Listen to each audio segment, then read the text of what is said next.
ज्ञानविज्ञानतृप्तात्मा कूटस्थो विजितेन्द्रियः युक्त इत्युच्यते योगी समलोष्टाश्मकाञ्चनः।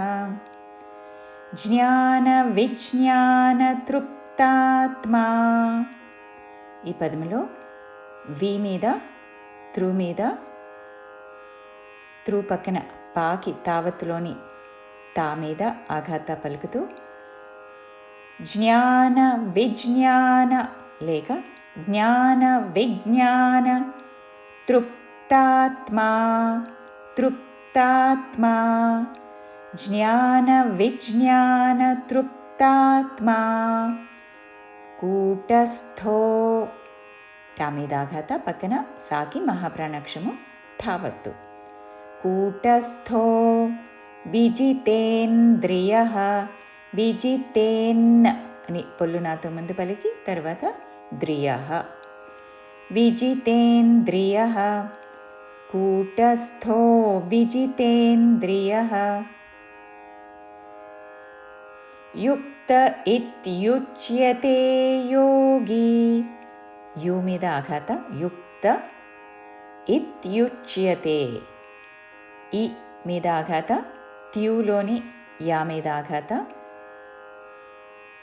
చ్య తర్వాత చాకి యావత్తు యావత్తులు రెండు చక్కగా వినపడాలి.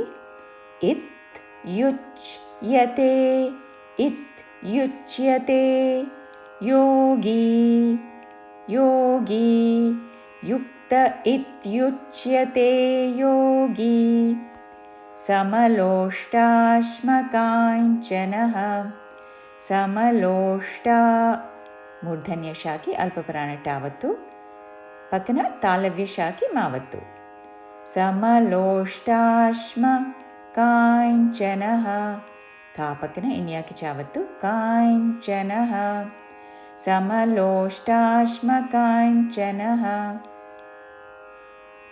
పూర్తి శ్లోకము.